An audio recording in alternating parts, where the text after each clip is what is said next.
La nouvelle d'un divorce fait toujours mal, mais pour certaines personnes, elle agit comme un déclencheur d'action impulsive. Dès qu'il a découvert que sa femme voulait fermer le mariage, il a décidé d'agir de manière mesquine, il a emmené la voiture de la famille chez sa mère, comme s'il s'agissait d'une victoire. Marché sur les cours, rit sa mère, au téléphone, sans imaginer que sa joie serait courte. Imaginez simplement les auditeurs, 10 ans de mariage réduits à une scène de cynisme et de vengeance. Anna a regardé par la fenêtre Rory prendre ses vêtements du placard et les a jetés dans une grande valise, la même chose qu'ils avaient acheté ensemble pour un voyage qui n'arriverait jamais. J'ai déjà tout décidé, a-t-il annoncé, fermant sa valise avec un geste sec. Demain, je déposerai le divorce. Anna, d'une voix tremblante, a essayé un dernier dialogue. Rory, ne pouvons-nous pas au moins parler? 10 ans ensemble, et maintenant tout s'est effondré comme ça. Il rit d'amertume. Parler de quoi? Comment avez-vous trahi votre co-travailleur? L'accusation était absurde. La méfiance à l'égard de Denis, son partenaire de projet, avait commencé des mois auparavant, après quelques nuits qui ont travaillé tard. Rory, obsédé par l'idée de trahison, a ignoré la vérité. Parmi eux, il n'y avait que du professionnalisme. Je ne t'ai jamais trompé, Rory. Jamais, dit-elle fermement. Bien sûr que non, se moqua Théil. Et devrais-je te croire? Avec un dernier regard de mépris, il a pris la valise et est parti, l'empêchant non seulement ses affaires, mais aussi la clé de voiture qu'ils avaient achetée ensemble. Et ma partie de la voiture? Demanda Anna, désespérée. J'ai besoin de lui pour travailler. Rory s'est tourné avec un sourire cruel. Pourquoi? Demandez à votre Denis. Elle a rappelé que la moitié de la valeur était sortie de sa poche, mais il a juste haussé les épaules. Prouvez. Le document est en mon nom. Résolvons cela devant le tribunal. Le lendemain matin, la voiture était partie. Les connexions avec Rory sont tombées directement dans la boîte aux lettres. Anna a dû prendre le métro, atteignant une réunion cruciale. La nuit, tout en organisant les documents du processus, le téléphone a sonné. C'était Zineda, sa mère, in-law, avec une fausse voix fausse. Anina, chérie, comment vas-tu? Anna savait que ce ton cachait du sarcasme pur. D'accord, merci. Pourquoi? Oh, je voulais juste vous avertir que la voiture est là. Rory a apporté. Après tout, vous êtes allé avec le divorce, alors maintenant il est temps de partager les marchandises. Ce n'est pas vrai! C'est lui qui est entré dans le processus, et la moitié de cette voiture est à moi, a-t-il contré Anna. Zineda a ri fort, qui vous croira? Les papiers sont tous en son nom. Marche, ce chasseur des autres. Anna a avalé le cri.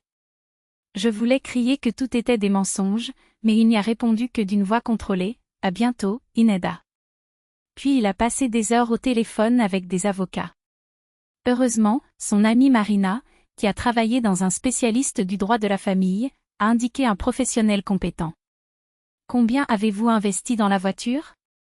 A demandé à l'avocat, Sergio, analysant les documents. La moitié. J'ai les chèques de transfert et même les messages de nous combinant l'achat. Il hocha la tête, heureux, et avez-vous des témoins?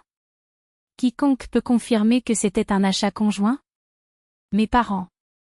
Ils étaient présents lorsque nous l'avons acheté, et Rory a dit que c'était la moitié de moi. Parfait. Mais préparez-vous, cela peut prendre du temps. Le jour de la première audience, Anna est arrivée en taxi et a vu la voiture garée près du forum. Rory et Zineda ont parlé avec enthousiasme à côté. Passé la mère, in-law, la voix, a délibérément soulevé la voix. Regardez qui est arrivé, Rory. Notre expert dans le vol de Marie. N'as-tu pas été fatigué de marcher? Anna a ignoré, accélérant l'étape. Au tribunal, son avocat l'a rassuré, ne faites pas attention aux provocations. Nos arguments sont solides. Après la session, Zineda s'est approchée d'elle, bloquant son chemin. Vous êtes-vous fatiguée d'une promenade, ma fille? Pourquoi ne reviens-tu pas à Rory alors qu'il est toujours bon? Anaté. Je suis entrée, mais la mère dans l'allô a insisté. Pensez-vous que nous ne savons pas votre cas avec ce Denis? Rory a la preuve de vous dans les hôtels. Sergio est intervenu, la repoussant avec élégance. « Soyez prudent. Cela peut être interprété comme une pression sur mon client. » Sur le chemin du retour, Anna a parlé à l'avocat des accusations ridicules. « Je n'ai jamais été dans un hôtel avec Denis. Il soupçonnait un bluff, mais a promis de se préparer à une surprise. À son arrivée, il a décidé de vérifier les réseaux sociaux de Denis, et a trouvé une photo qu'il a laissé paralysée. Il a serré une femme dans ses bras à l'entrée d'un hôtel luxueux. Une femme qui, de loin, la regardait beaucoup. La même tenue, la même coupe de cheveux. Anna a élargi l'image, puis a tout compris. Anna a reconnu Marina sur la photo, son ami avocat, avec qui il avait en fait une ressemblance impressionnante. La date de publication a tout confirmé, il y a 3 mois, juste au moment où les soupçons de Georgie avaient atteint le sommet. C'était ça. Un mélange de soulagement et d'indignation lui a pris le dessus. Georgie a dû voir cette image, et sans clignoter, a conclu que c'était elle. Lors de la prochaine audience, le thème était la division des marchandises, y compris la voiture. L'avocat de Georgie, un jeune homme arrogant avec un sourire de supériorité, a déclaré avec conviction: « Mon client a acquis le véhicule exclusivement avec ses propres ressources. Mon client, Madame Ignacieva, n'a pas contribué à un seul penny. » Sergueï Mikhailovitch, cependant, ne s'est pas secoué. Chirurgicalement, il a présenté des déclarations bancaires et des impressions d'une conversation.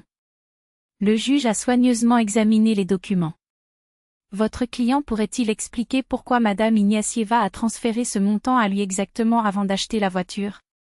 Demanda-t-il, fixant l'avocat avec un look pénétrant. Le jeune homme balbutia: c'était une dette. Elle avait déjà emprunté de l'argent et revenait.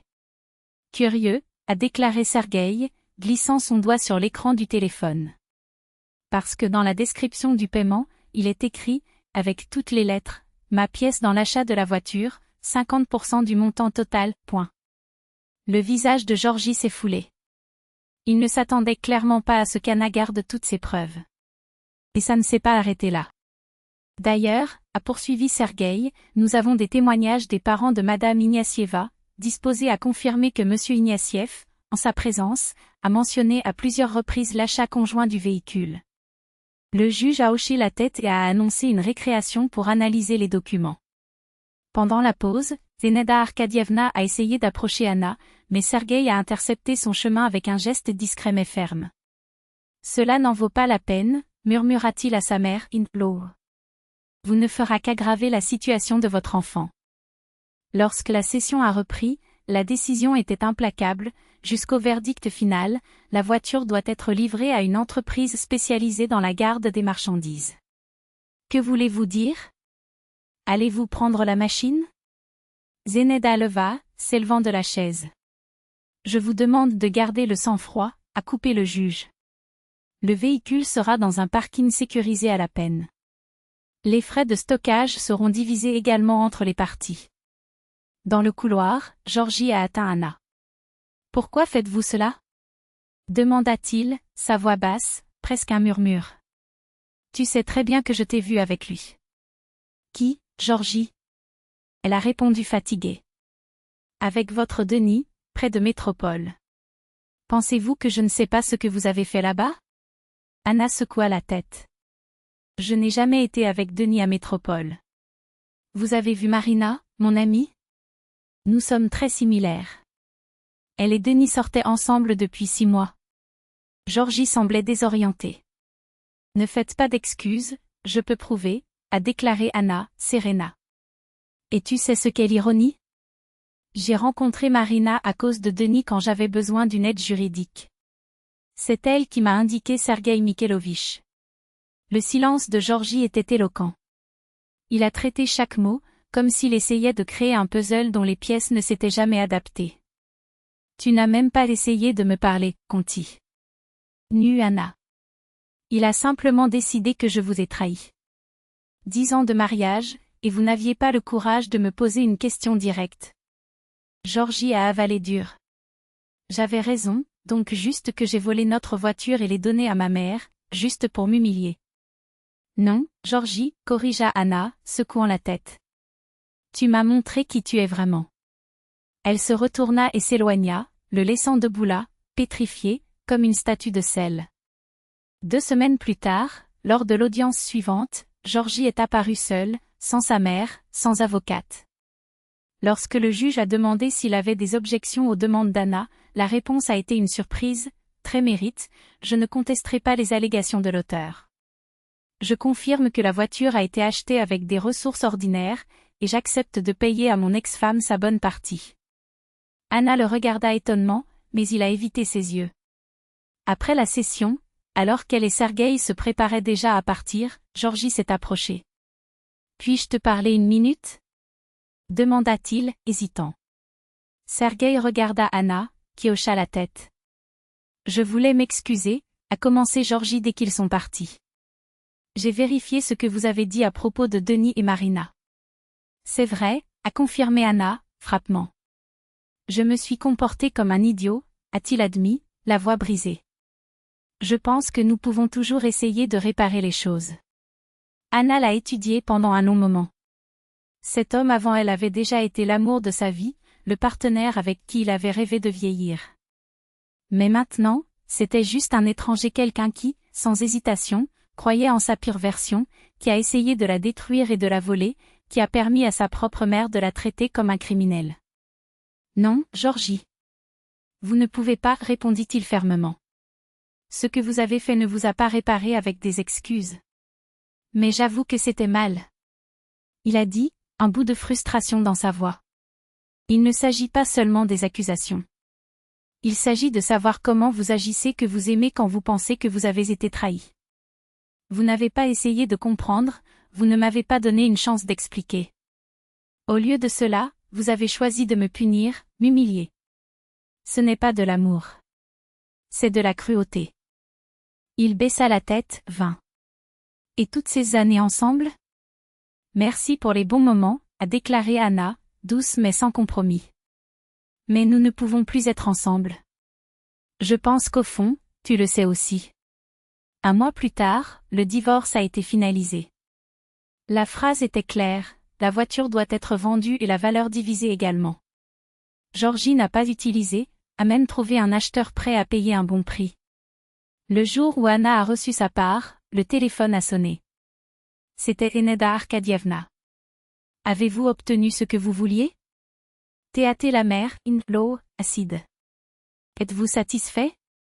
Je ne veux pas perpétuer ce combat, Zinaida Arkadievna, a déclaré Anna, calme-toi. Georgie et moi suivons des voies séparées, et je lui souhaite le meilleur. Comment osez-vous? A explosé la femme. Vous avez détruit la vie de mon fils. Il n'est plus la même chose. Votre fils est un adulte, responsable de ses choix, a déclaré Anna, sans hésitation. Et je pense que tu devrais arrêter d'interférer avec sa vie. Ce n'est bon pour personne, ou toi. Zinaida Arkadievna s'est déversée, mais Anna s'était déjà éteinte. 6 mois plus tard, dans le couloir d'un supermarché, Anna est tombée sur Georgie. Il était mince, avec des cercles sombres profonds et un air de ceux qui ont perdu quelque chose de plus qu'une relation. « Salut » accomplissa-t-il, forçant un sourire. « Comment vas-tu »« Eh bien, merci » répondit Anna. « Et toi » Plus ou moins haussa-t-il les épaules. « Travailler, vivre » Ma mère a été malade. « Je suis vraiment désolée » a déclaré Anna, sincère. « J'espère que ça va mieux. » Georgie hésitait, comme s'il luttait contre les mots. « Tu sais. En ces mois, j'ai beaucoup compris. À propos de moi, à propos de nous, à propos de ma mère. Je regrette de la fin de la fin. Je regrette aussi, a admis Anna, soft. Mais parfois, même les expériences les plus douloureuses nous font grandir. Ils y sont restés quelques instants de plus, échangeant des nouvelles superficielles, jusqu'à ce que chacun se déroule. 2 ans plus tard, Anna a appris les connaissances en commun. Et Georgie avait déménagé dans une autre ville, avait obtenu un bon travail et a connu une femme, avec qui il a finalement trouvé le bonheur qu'il avait tellement cherché. Pendant ce temps, Zinaida Arkadievna, sa mère, est restée seule dans l'appartement qui a fait écho à des rires et à des discussions familiales. Maintenant, ses jours se résumaient à des liens sans fin avec des parents et des connaissances, répétant la même complainte, le fils ingrat qu'il avait abandonné, tout, comme elle a insisté pour appeler le nouveau compagnon de Georgie. Les mots, auparavant chargés d'autorité, ressemblaient maintenant à l'écho d'une solitude qu'elle avait cultivée. Anna, à son tour, avait reconstruit sa vie avec des mains fermes et un cœur plus sage. Il a épousé un homme qui la regarda avec admiration dans ses yeux et n'a jamais permis à sa propre mère de franchir les limites du respect. Ensemble, ils ont accueilli un fils, un garçon avec des sourires faciles qui ont rempli les espaces qui étaient autrefois occupés par des silences et des soupçons. Parfois, alors qu'il emballait le petit dans ses bras, Anna a réfléchi au premier mariage et à la façon dont la peur d'être trahissée pour ce qui comptait vraiment. La confiance n'est pas un privilège, c'est un choix qui est renouvelé chaque jour. S'ils avaient parlé plus et accusé moins, peut-être que l'histoire était différente. Et puis, inévitablement, ses pensées sont retournées à Zinedine Arkadievna. La femme qui, dans l'empressement à tenir son fils avec des griffes d'inauguration, l'a finalement poursuivi pour toujours. Il se souvenait du rire triomphant au téléphone, de marcher vers les cours. Expliquer que, à l'époque, faisait mal comme un couteau, mais ce temps s'est transformé en une leçon. Parce que la vie, ironique et juste, avait donné à chacun ce qu'elle méritait. Zinedine Arkadievna a-t-il ri du dernier? Non. Son rire n'a duré que le jour où il a réalisé que les murs de l'appartement ne faisaient écho que sa propre voix. La cour à laquelle elle avait condamné Anna s'est avérée être la solitude, un verdict sans appel.